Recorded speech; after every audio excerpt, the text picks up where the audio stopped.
예, 민수기 11장은 가나안 땅을 향하는 이제 행진 중에 발생한 이스라엘 백성들의 행했던 하나님과 모세에 대한 불평 사건을 기록하고 있습니다. 이 민수기 11장의 이야기는 우리가 이미 출애굽기 16장에서 읽었던 내용이기도 합니다.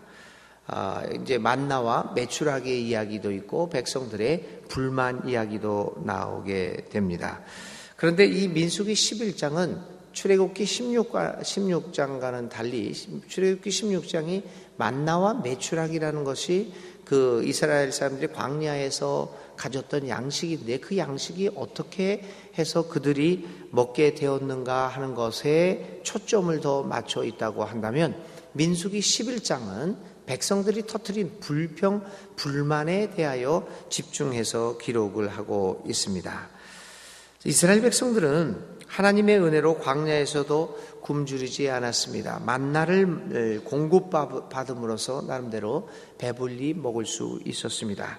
그런데 그러한 그들이 불평을 늘어놓기 시작합니다. 그들의 불평의 내용은 이집트에서 노예로 생활하던 때의 식생활과 오늘 광야의 식생활의 차이로부터 시작되고 있습니다. 간단하게 말하면 이들은 이제 그들이 지금까지 먹고 있던 만나의 식상을 했다는 겁니다. 이제 실증을 내었다는 겁니다. 6절에 보면 이렇게 얘기합니다. 이제 우리 눈에 보이는 것이라고는 이 만나밖에 없으니 입맛마저 떨어졌다. 이렇게 이제 새 번역에서는 좀 더 자세하게 번역을 하고 있습니다. 개역에서는 이제 이 만나 외에는 보이는 것이 아무것도 없도다 이렇게 얘기했지만 이제 새 번역에서는 그것을 이 만나밖에 없으니 입맛마저 떨어졌다. 그러니까 이제 더 이상 보기도 싫다라고 하는 이야기를 하고 있습니다. 이러한 이스라엘 사람들의 불평에 하나님은 진노하십니다. 그리고 지도자인 모세는 이러한 사태를 눈앞에 두고 어쩔 줄을 몰라 하면서 당황하는 모습을 오늘 보이고 있습니다. 오늘 이 사건을 오늘 이제 이 11장에는 여러 가지 사건들이 있습니다. 장로 70명을 뽑아서 그 장로 70인들에게 하나님의 영이 내리는 사건도 있고 여러 가지 사건이 있지만 이 11장에서는 다만 이 이스라엘 백성들의 이스라엘 백성들의 불평과 불만에만 우리 한번 초점을 관심을 가지고 살펴보겠습니다. 자, 이스라엘 백성들이 불평을 합니다. 그리고 거기에 대해서 하나님은 분노하시고 화를 내시고 모세는 어쩔 줄을 몰라 합니다. 그런데 이 이스라엘 백성들이 불평 불만하는 이 사건을 보면서 우리는 의문을 한가 몇 가지 갖습니다. 왜 이스라엘 사람들은 불평을 늘어놓았을까? 그리고 두 번째, 정말 우리는 불평 불만을 하면 안 되는 걸까? 믿는 사람들은 전혀 불평 불만 없이 언제나 됐다 만족하면서 살아가야만 하는 것일까? 우리가 믿는 사람들이 불평을 하게 되면 하나님의 진노를 사는 것일까? 이런 질문들이 나올 수밖에 없습니다. 왜냐하면 우리는 늘 불평 불만 속에 쌓여있는 존재들이기 때문입니다. 우리는 곧잘 믿는 사람들은 불평 불만을 절대 가져서는 안 된다. 그것은 죄이다 라고 이야기를 합니다. 근데 과연 불평 불만이 죄가 될까요? 다른 한편으로 생각해 보면 오늘 인류에게 불평과 불만이 없었다고 하면 우리 인류의 역사의 발전은 없었지 않았겠습니까? 사실 우리가 불평하고 불만했기 때문에 오늘 이 같은 역사의 발전을 이루었던 것 아니겠습니까? 이스라엘 사람들이 이제 만나를 중심으로 하는 식생활에 실증이 나고 그것에 대한 불만을 이야기하는 것이 뭐가 그렇게 잘못된 것일까?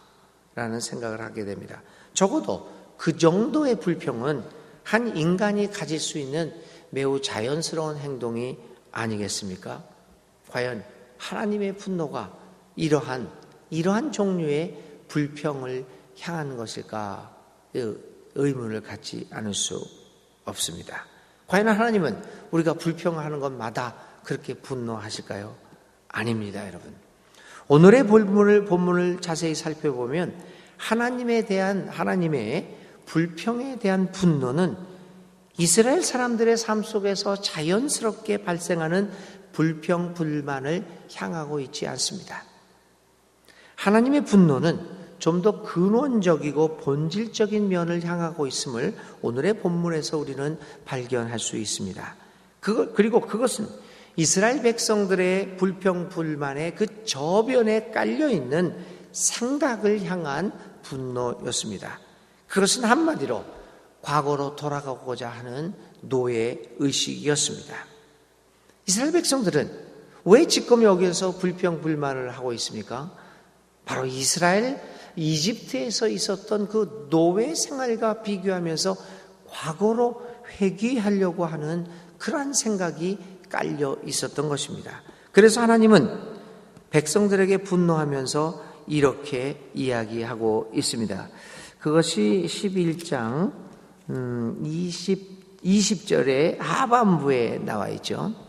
하나님이 분노하는 이유를 이렇게만 얘기합니다. 너희가, 세 번역으로 읽습니다.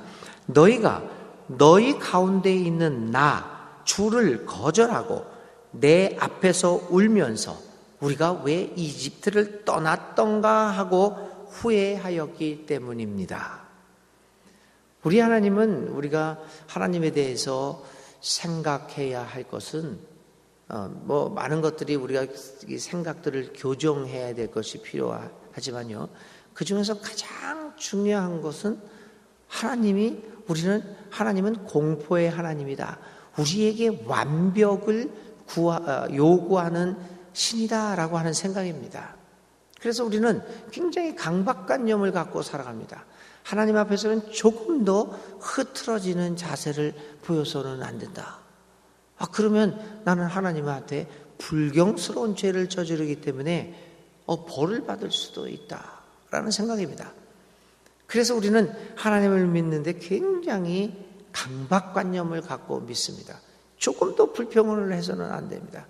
슬퍼했어도 안 되고 어떤 일이 있을 때 그것 때문에 괴로워해서도 안 됩니다. 모든 일에 범사에 감사하고 기뻐하고 즐거워해야 된다라고 하는 강박관념을 갖고 있습니다.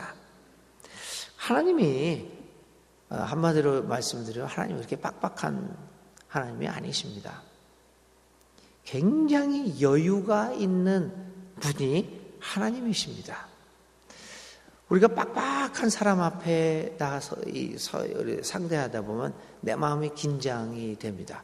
그 빡빡한 사람을 결코 우리는 진정으로 가까이 가지 않습니다.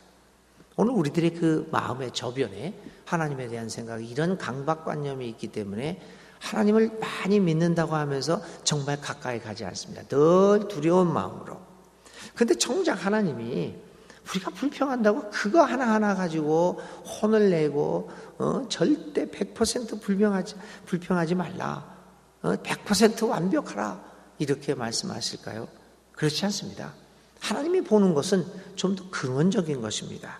오늘 하나님께서 이스라엘 백성들에게 분노한 것은 그들이 만나가 너무 실증난다. 생각해 보십시오. 그걸 매일매일 몇 달을 그거 먹는데 그거 입에서 냄새가 나지 않을 사람이 어디 있겠습니까? 아무리 맛있는 것도 계속 먹어보면 그거 어떡하겠습니까? 아니 인간의 그런 자연스러운 걸 가지고 화를 내고 분노한다면 그런 신을 우리가 어떻게 믿고 다니겠습니까? 그 무서워서. 하나님 하는 건 그거 아닙니다. 오늘 20절에 그렇게 얘기합니다. 나 주를 거절하고 내 앞에서 울면서 우리가 왜 이집트를 떠났는가 하고 후회하였기 때문입니다. 바로 하나님이 분노하는 것은 우리들의 일상적인 불평과 불만이 아니었습니다. 하나님의 능력을 인정하거나 확신하지 못하고 또다시 인간적인 방법으로 이집트로 돌아가겠다라고 하는 그 인간적인 방법을 택하는 믿음 없음에 그분은 분노하고 있는 것입니다. 믿음이 없기에 그들은 또다시 이집트의 삶을 그리워하고 이집트에서 살아가던 방법을 채택하고 있는 것입니다. 거기에 대해서 하나님은 오늘 분노를 가하고 그들은 거기에 대해서 하나님께서는 화를 내고 계시고 있습니다. 18절에 이스라엘 백성들은 이렇게 불평합니다.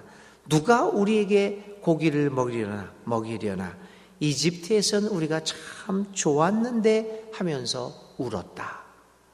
하나님이 그들의 광야 생활에서 그들을 인도해서 가나안 땅으로 인도하는 그러한 미래에 대한 그 비전을 확신하지 못하고 왜 우리를 데리고 나와서 이렇게 고생시키느냐, 하나님의 능력을 불신하는 얘기였습니다. 이집트에선 참 좋았는데 라고 하면서 하나님을 거부하고 있는 이 모습입니다. 하나님이 그들 가운데 거하시고 있는데도 그들은 주를 망각하고 이집트의 삶을 그리워하고 있는 것입니다. 과거를 향한 향수, 그것이 오늘의 삶을 불평하게 만든 근본적인 원인이었습니다. 그 과거를 향한 향수는 왜 발생했습니까? 하나님에 대한 믿음의 부재였습니다. 하나님은 바로 그러한 믿음에 분노하고 계십니다. 여러분, 우리 하나님은 우리들의 역사 발전을 향한 불평, 불만까지도 용납하지 못하시는 분이 아니십니다. 아니, 오히려 하나님의 역사를 이루기 위하여 갖게 되는 불평, 불만을 통하여 주님은 역사를 만들어 가시고 계십니다. 문제는 오늘 우리들이 갖고 있는 불평, 불만의 근본이 무엇인가를 살펴보는 것입니다. 과연 우리는 하나님의 나라의 확장과 건설을 위하여 불평과 불만을 갖고 있는 것일까? 아니면 우리의 불평은 이집트를 그리워하기 때문에 갖는 불평인가? 이렇게 그 하나님의 분노의 원인을 우리가 제대로 알게 될 때 또 우리는 다시 한번 하나님과의 관계를 생각해 보게 됩니다. 이렇게 해서 이제 하나님의 분노의 원인들을 생각해 보았고요. 이제 마지막으로 한 가지 더 생각해 볼 거 있는 것은 이렇습니다. 이제 그래서 이제 하나님의 이스라엘의 불평, 불만 속에서 하나님이 고기를 주겠다고 얘기를 합니다. 그러니까 하나님이 이렇게 이제 모세가 하나님에게 질문합니다. 아니, 고기를 주겠다는데 또 그게 어디서 그 고기를 만들어서 이들 장정들만 60만 명인데 어떻게 먹이겠습니까? 이렇게 또 모세가 얘기합니다. 마찬가지로 믿음의 부재의 모습을 그대로 드러내고 있습니다. 그때 하나님이 이렇게 말씀하십니다. 이스라엘 백성에게 말씀하십니다. 나의 손이 짧아지기라도 하였느냐? 그렇습니다, 여러분. 이스라엘 백성들의 불평의 근본적인 이유는 이것이었습니다. 여호와 하나님의 능력에 대한 믿음의 부족이었습니다. 하나님의 팔이 짧아졌다고 생각했던 것입니다. 그래서 하나님은 모세에게 되묻습니다. 내 팔이 짧아지기라도 했다는 거냐? 이 질문에 우리는 답변해야 됩니다. 이 아침에도 우리에게 하나님은 질문합니다. 내 팔이 짧아지기라도 했단 말인가? 그러니 너희들이 자꾸만 과거로 돌아가자, 그렇게 생각하고 있느냐? 이런 질문을 하나님께서 하고 계십니다. 하나님은 여러분 우리와 함께 하시면 오늘도 우리를 하나님 나라로 인도하십니다. 하나님을 또 믿으면서 확신하면서 오늘의 불평, 불만을 이겨나가고 오늘의 삶을 승리할 수 있는 여러분들 될 수 있기를 주님의 이름으로 기도드립니다. 이제 오늘의 생각할 말씀을 하나님을 믿자라는 말입니다. 하나님을 믿자. 이 생각을 하면서 하루를 보내주시기 바랍니다. 오늘의 기도드립니다. 주님, 우리는 오늘도 불평, 불만 속에서 살아가는 존재들입니다. 모든 것이 만족스럽지 않습니다. 그래서 좀 더 좋은 것을 바라는 우리들입니다. 그런데 하나님, 이런 우리들의 불평, 불만 속에는 무엇보다도 하나님을 확신하지 못하는 믿음의 부족과 부재가 있음을 발견하게 됩니다. 주님, 우리들의 약함과 죄를 용서하여 주시고 우리를 긍휼히 여겨 주시옵소서. 우리에게 믿음을 더해 주셔서 우리로 하여금 주님의 미래에 대한 믿음을 가지고 오늘의 만족스럽지 못한 삶에서 과거로 도망가지 않고 앞을 향하여 전진할 수 있도록 우리에게 믿음과 용기를 더하여 주옵소서. 예수님의 이름으로 간절히 기도드립니다. 아멘. 오늘의 실천은요, 오늘 내가 갖고 있는 불평, 불만의 내용이 무엇인가를 살펴보고 과연 그것이 역사 발전을 위한 불만인지 혹은 믿음의 부족 아니면 부재에서 오는 것인가를 한번 생각해 성찰해 보시기 바랍니다. 주님 가르쳐 주신 기도하심으로써 새벽 예배 마칩니다. 하늘에 계신 우리 아버지, 아버지의 이름을 거룩하게 하시며 아버지의 뜻이 날아오게 하시며 아버지의 뜻이 하늘에서와 같이 땅에서도 이루어지게 하소서. 오늘 우리에게 일용할 양식을 주시고 우리가 우리에게 잘못한 사람을 용서하여 준 것 같이 우리 죄를 용서하여 주시고 우리를 시험에 빠지지 않게 하시고 악에서 구하소서. 나라와 권능과 영광이 영원히 아버지의 것입니다. 아멘. 아멘.